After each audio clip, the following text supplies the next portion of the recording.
وعلى آله وصحبه أجمعين. Alhamdulillah, pada malam yang ke-18 ini kita masih diberikan Allah Ta'ala kesehatan, keafiatan di bulan Maulid ini, di mana bulan yang sangat bersejarah bagi umat Islam, yaitu lahirnya junjungan Nabi kita Nabi besar Muhammad sallallahu alaihi wasallam di bulan Rabiul Awal. Kita berharap kepada Allah, mudah-mudahan kita sabaratan dimudahkan, dicangkalkan untuk baca salawat kepada beliau, dan mudah-mudahan kita sabaratan mendapat syafaat baginda Nabi kita Muhammad sallallahu alaihi wasallam. Dan juga salawat dan salam kita haturkan kepada beliau, kepada keluarga beliau, zuriat beliau, sahabat-sahabat beliau ila yaumil qiyamah. Hadirin hadirat yang dirahmati oleh Allah, malam ini kita akan mendengarkan tausiah mau'izah hasanah dari Al-Habib Muhammad As-Saddaq, yang kita berharap kepada Allah mudah-mudahan apa yang beliau sampaikan nantinya itu akan bermanfaat bagi kita sabartaan. Dan alhamdulillah malam hari ini kita kedatangan beliau, berarti merupakan majelis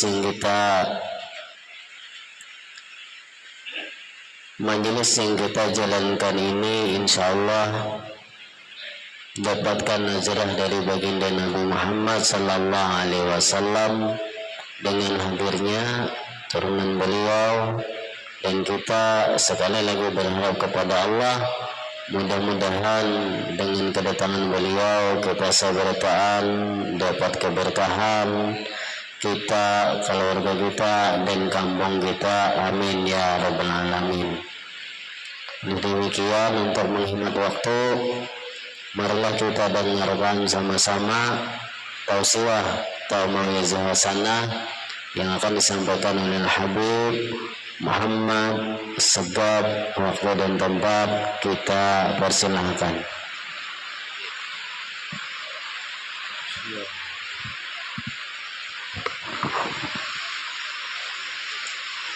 Bismillahirrahmanirrahim. Ya halal darq ya halal batin ya halal lawz ya halal. Assalamualaikum warahmatullahi wabarakatuh. Bismillahirrahmanirrahim. Alhamdulillah.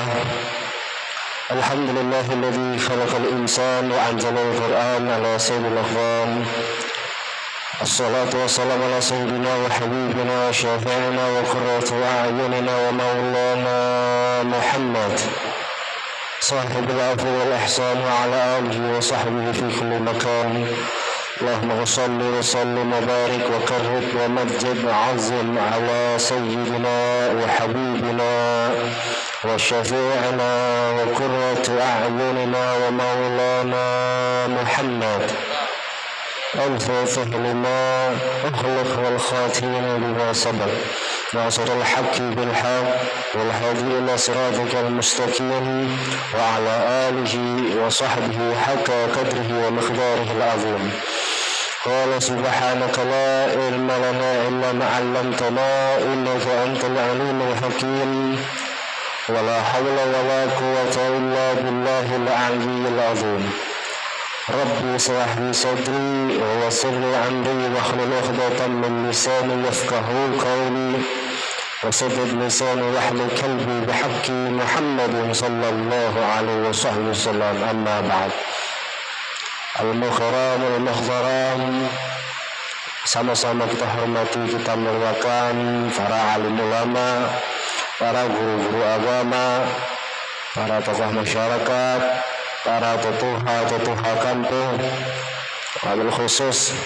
bil khusus istimewanya kepada guru kita guru dari Bima ta'amallah bituli hawatih. Kita doakan mudahan guru kita selalu disehatkan badannya, dipanjangkan umurnya, diluaskan rezekinya, sehingga beliau senantiasa tidak henti-hentinya mengajarkan kepada kita ilmu-ilmu agama, ilmu-ilmu yang bermanfaat.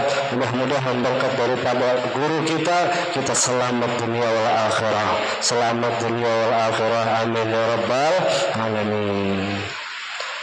Alhamdulillah, hanya kalimat itulah yang pantas untuk kita lontarkan dari lisan kita sebagai bentuk rasa puji syukur kita kepada Allah Subhanahu wa taala. Sebab atas limpahan nikmat-nikmatnya, anugerah serta rahmatnya, sehingga sampai detik ini Allah masih kumpulkan kita, Allah masih dudukkan kita di suatu tempat yang mana di tempat ini Allah sedang memandang kita. Berkumpul di suatu tempat yang mana di tempat ini Allah perintahkan para malaikatnya untuk membentangkan sayapnya untuk kita. Berkumpul di suatu tempat yang mana di tempat ini para malaikatnya Allah sedang sibuk memintakan ampunan bagi kita. Berkumpul di suatu tempat yang mana di tempat ini dikatakan oleh Rasulullah, Raudhah min riyadil jannah, taman daripada taman surga. Mengapa tempat yang seperti ini dikatakan oleh Rasulullah taman daripada taman surga? Ketika beliau duduk bersama para sahabat, Nabi Muhammad mengatakan, "Ya idza marartum bi riyadil jannah farta'u." Apabila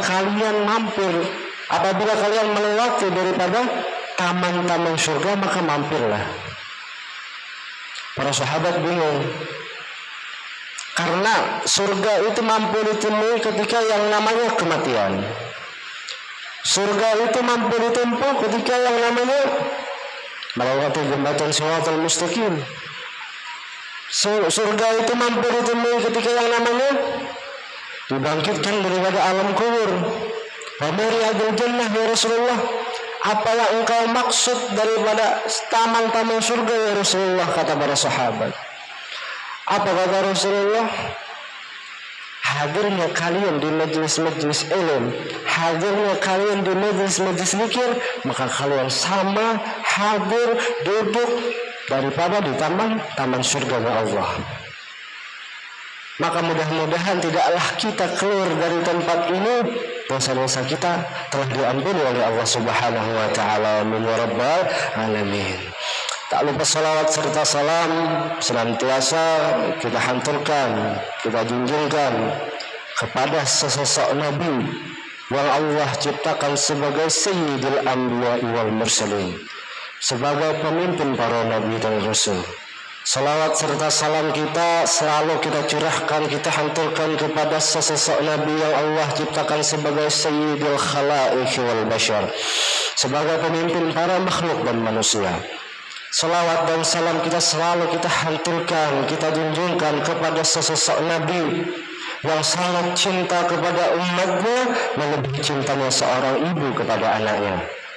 Salawat dan salam kita selalu kita hanturkan, kita junjungkan kepada sesosok Nabi yang tidak rela apabila ada umatnya masuk daripada lubang neraka, yang tidak rela apabila ada umatnya satu pun daripada masuk neraka, yang nanti menjaga kita di jembatan Shiratal Mustaqim, yang menadahkan tangannya berdoa kepada Allah, Allahumma sallim sallim, ya Allah selamatkan umatku ya Allah. Gak rela apabila ada umatnya masuk daripada lubang neraka. Siapakah beliau? Tidak lain dan tidak bukan baginda Nabi Muhammad sallallahu alaihi wasallam. Allahumma shalli ala sayyidina Muhammad.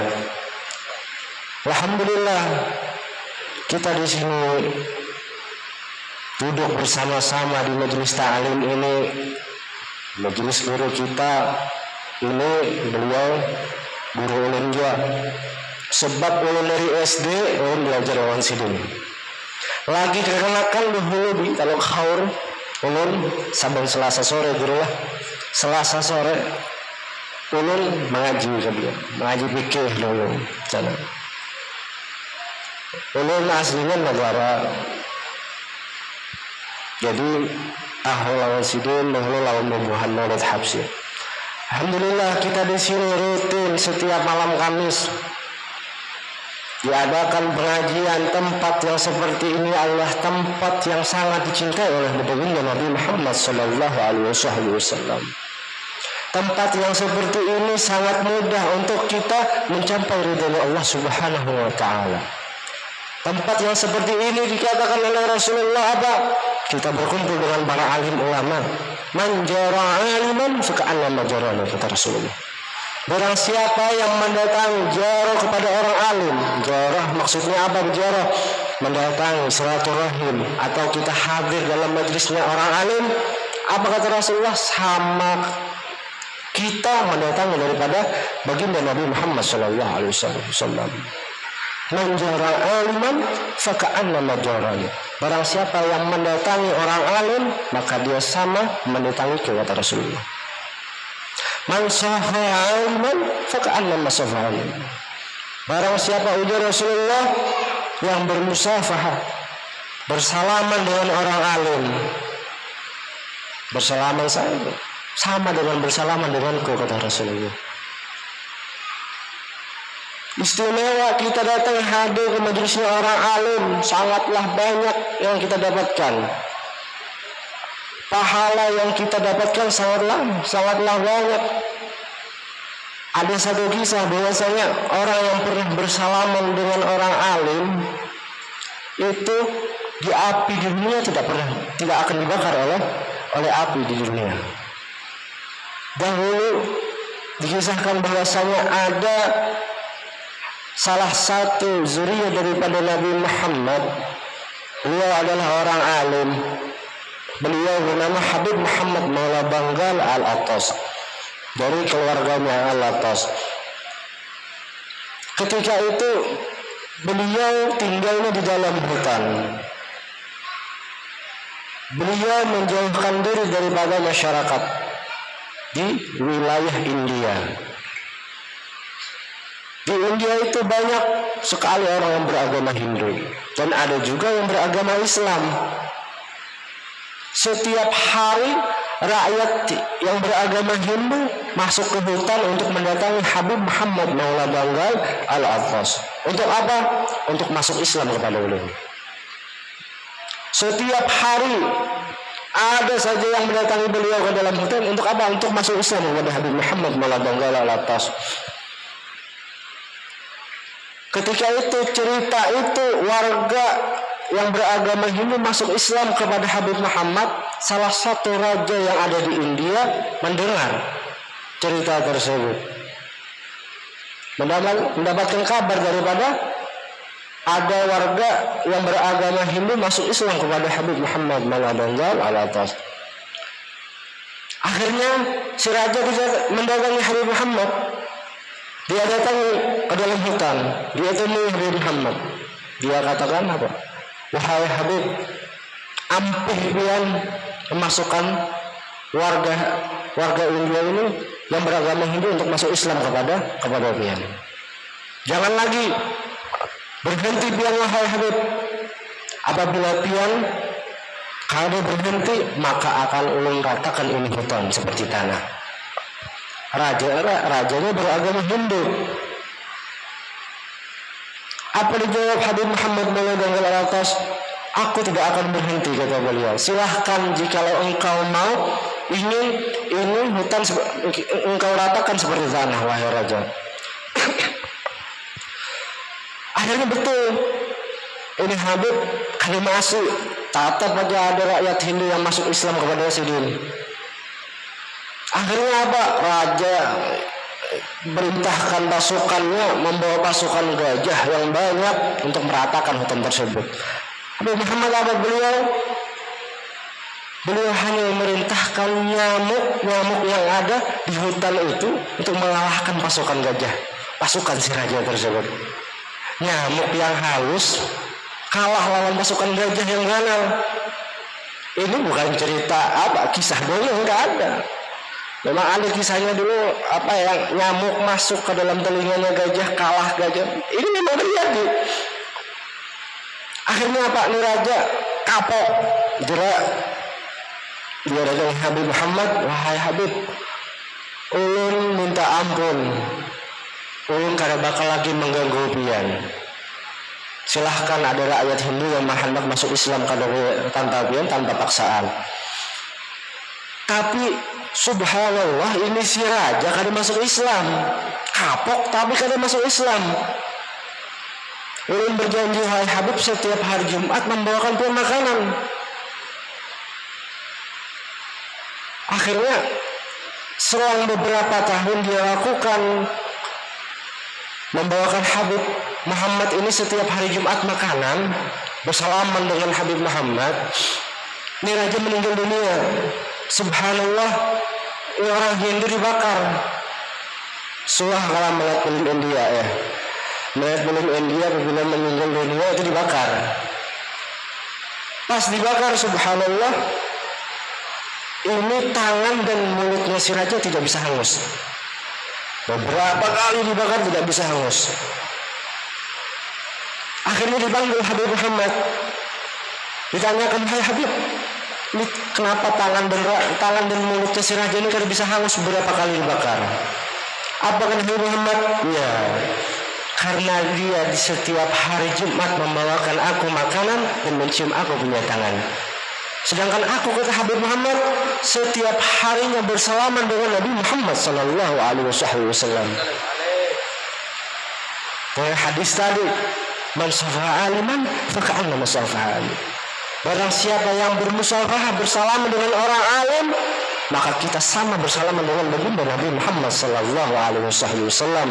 Walaupun itu tidak langsung, tapi ini telah dikatakan oleh Nabi Muhammad sallallahu alaihi wasallam. Seterusnya lagi hadisnya, ada lagi lanjutan hadis tadi apa? Man jalasa aliman faka'annama jalasa fid dunya. Barang siapa, kata Rasulullah, yang duduk dengan orang alim, maka dia sama duduk denganku di dunia. Siapa yang tidak mau duduk lawan Rasulullah di dunia? Tinggal kitanya aja lagi, kulir apa kadanya mendatangi majelisnya orang alim. Tinggal kitanya aja lagi, malas kadanya kita bersilaturahmi kepada orang alim. Orang yang mendatangi orang alim duduk saja tanpa mau'izah hasanah, tanpa ada pengajian, tatap menatap mukanya orang alim, maka pian sama menatap wajahnya baginda Nabi Muhammad sallallahu alaihi wasallam. Sama pian duduk dengan baginda Nabi Muhammad sallallahu alaihi wasallam. Oleh karenanya tempat yang kayak ini mudah sekali mendatangkan rahmat daripada Allah Subhanahu wa taala. Tinggal kitanya aja lagi umatnya, kholer apa kadanya. Mau apa lagi kita? Kita umat yang sangat dicintai oleh Nabi Muhammad sallallahu alaihi wasallam. Kita adalah umat yang dirindukan oleh Nabi Muhammad sallallahu alaihi wasallam. Apa yang kita korbankan untuk Nabi? Apa yang sudah kita persiapkan untuk Nabi Muhammad? Tidak ada. Melainkan cinta dan menjalankan sunnahnya Nabi Muhammad sallallahu alaihi wasallam. Dengan pembuktian kita hadir ke majelisnya orang alim, hadir ke majelisnya para habaib, itu adalah bentuk rasa cinta kita kepada Nabi Muhammad sallallahu alaihi wasallam. Jangan sampai hilang Nabi Muhammad sallallahu alaihi wasallam di dalam hati kita. Jangan pernah tinggalkan Nabi Muhammad walaupun kita sekejap mata. Jangan pernah lupa dengan Nabi Muhammad walaupun sekejap mata. Na'udzubillah, sampai kita lupa dengan Nabi Muhammad, kita tidak akan mendapatkan syafaat baginda Nabi Muhammad walaupun kita bagian daripada umatnya. Jangan sampai lupa kayak apa kita nanti bersimpuh di hadapan dengan Nabi Muhammad, supan kita. Apa yang sudah kita persiapkan? Dengan hadirnya kita rajin ke majelis ta'lim, dengan rajinnya kita membaca sholawat. Mudah-mudahan itu adalah menjadi bentuk kita bersyukurnya menjadi umat Nabi Muhammad sallallahu alaihi wasallam. Apalagi zaman sekarang, hadirin, banyak orang yang tidak sejalan dengan ajarannya Nabi Muhammad. Banyak kekanakan yang jauh dengan sunnahnya Nabi Muhammad. Di dalam rumah tangganya dia tinggalkan sunnahnya Nabi Muhammad. Bawa tuh sunnahnya Nabi ke dalam rumah tangga kita.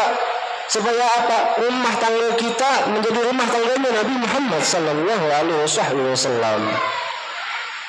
Dikatakan dalam satu hadis, adibu auladakum ala salasin khisal.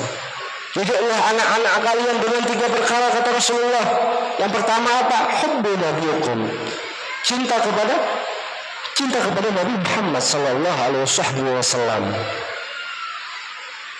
Banyak kita tidak pernah kita dengan lalai mendidik anak-anak kita. Dibiarkan anak-anak kita setayuh-tayuhnya orang negara. Kadang dihiraukan apa pelajarannya, dengan siapa dia duduk. Karena dikenalkan dengan sunnahnya Nabi Muhammad. Banyak kita sebagai orang tua zaman sekarang lalai. Na'udzubillah anak-anak kita bisa narkoba. Na'udzubillah anak-anak kita bisa obat-obatan. Na'udzubillah anak kita bisa sampai menjadi pelacur. Na'udzubillah terjadi di kota-kota banyak. Untuk dalam pedalaman sini tidak terlalu banyak pengaruh daripada macam-macam tipuan dunia yang menyenangkan dunia. Biasanya amalan kita setiap hari, kegiatan kita dipantau oleh baginda Nabi Muhammad sallallahu alaihi wasallam. Didilah anak-anak kalian kata Rasulullah dengan 3 perkara. Yang pertama hubbu nabiyukum. Yang kedua apa? Itratu ahlul bait. Yang ketiga kata Rasulullah apa? Ajari anak-anak kalian untuk bisa membaca Al-Quran. Yang kedua ini penting, itratu ahlul bait. Cinta kepada keluarga Nabi Muhammad.